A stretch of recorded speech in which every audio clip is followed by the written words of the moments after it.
सबको लगता है। स्कूल ट्रिप, जहां सभी बच्चे हंसी खुशी मौज मस्ती करते हुए जा रहे थे, लेकिन आगे उनके साथ कुछ ऐसा हुआ कि वो स्कूल ट्रिप मौत की ट्रिप में बदल गई। आइए जानते हैं कि आखिर ऐसा क्या हुआ उन बच्चों के साथ। स्कूल के बच्चे ट्रिप के लिए जा रहे होते हैं।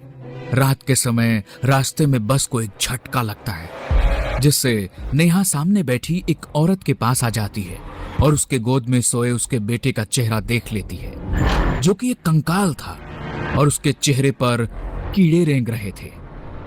दिल्ली के स्कूल से नैनीताल के लिए एक स्कूल ट्रिप पर जा रहा होता है, जिसमें सभी बच्चे हंसते नाचते जा रहे थे। धीरे धीरे रात बढ़ने लगती है और बस अब नैनीताल के पहाड़ों पे चलने लगती है और बच्चे नाच रहे थे कि तभी अचानक ही ड्राइवर ब्रेक लगा देता है। क्या हुआ ड्राइवर, ऐसे बीच रास्ते में बस क्यों रोक दी? मैडम जी, वो देखो एक औरत जो बस के सामने आ गई है। मदद जी, मेरी मदद करो। मेरा घर ऊपर पहाड़ी की तरफ है और रात काफी हो गई है। मुझे भी बस में बिठा लो, मेरा बच्चा काफी छोटा है, मदद करो मेरी।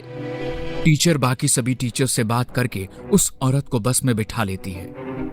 उसी बस में नेहा अपनी दोस्त पूजा और उसके भाई रोहन के साथ इस ट्रिप पे आई थी।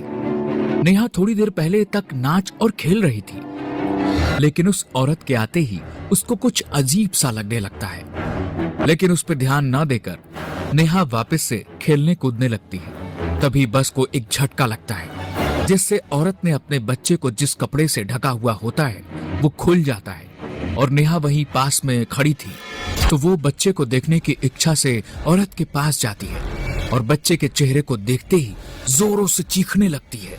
क्या हुआ नेहा? मैम, वो बच्चा कंकाल। क्या कहना चाहती हो, क्या हुआ है? नेहा डरते डरते कहती है।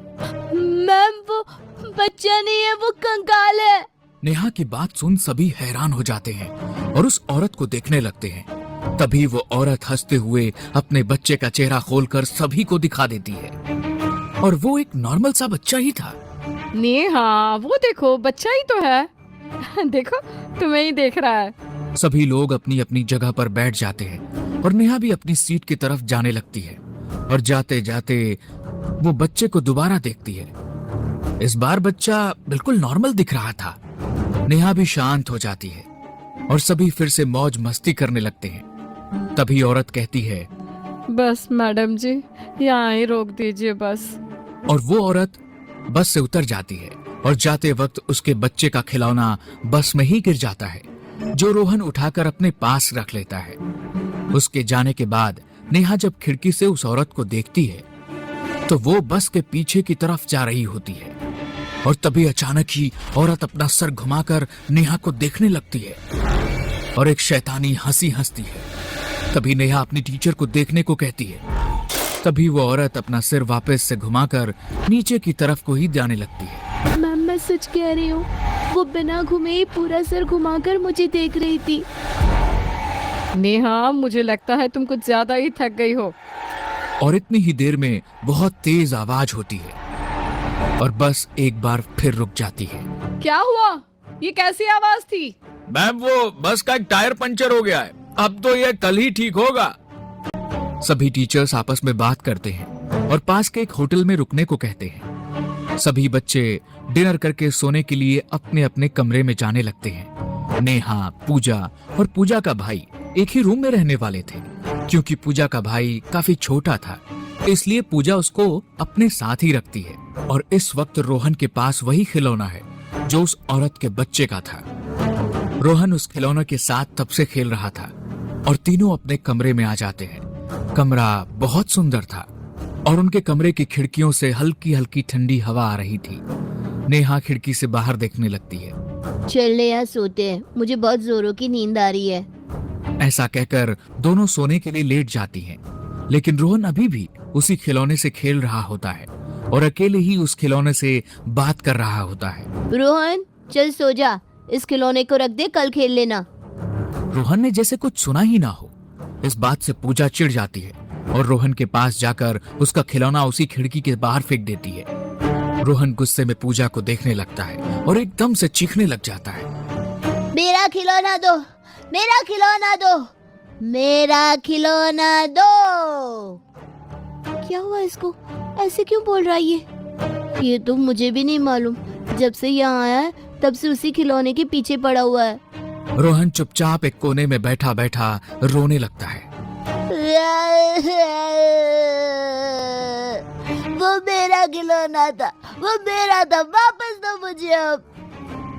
रोहन चुपचाप आकर सो जा, बहुत हो गया तेरा ड्रामा। इतने में ही उनके रूम की लाइट बंद हो जाती है। चारों तरफ एकदम अंधेरा हो जाता है और तभी नेहा कहती है, पूजा लगता है लाइट चली गई है।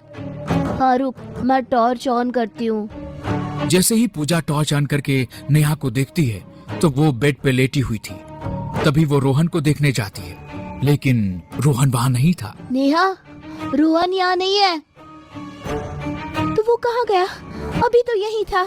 तभी दोनों भागते हुए खिड़की के पास जाते हैं और उन्हें रोहन खिड़की से कूदकर जाते हुए दिखाई देता है। दोनों बिना कुछ सोचे रोहन के पीछे चल देती हैं। रोहन, कहाँ हो तुम?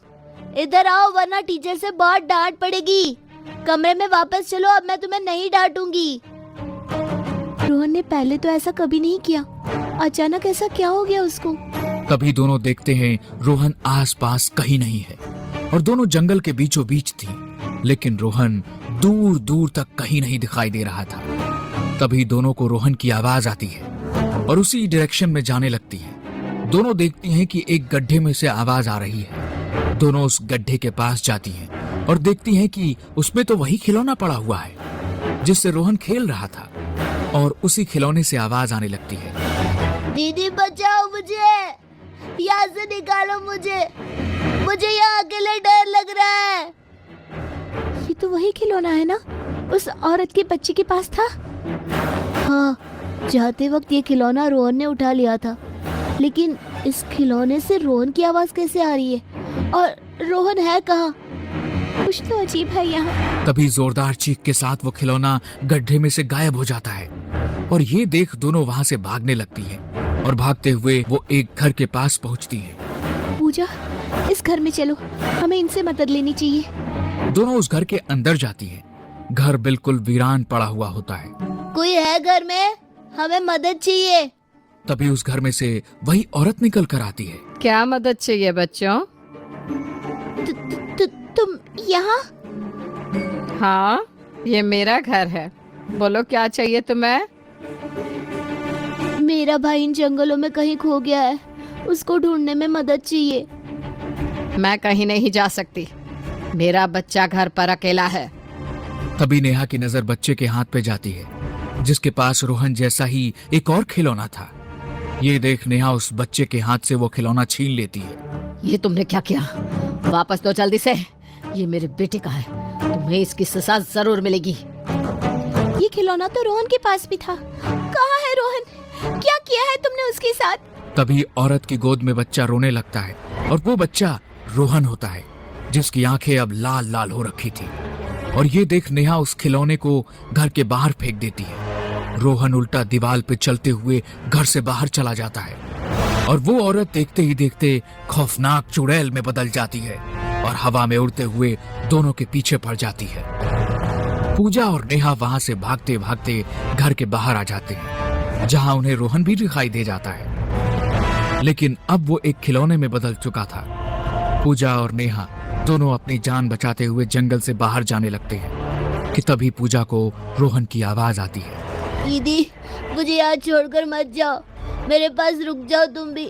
देखो ना मुझे कितनी चोट लगी है, मुझे बहुत दर्द हो रहा है दीदी।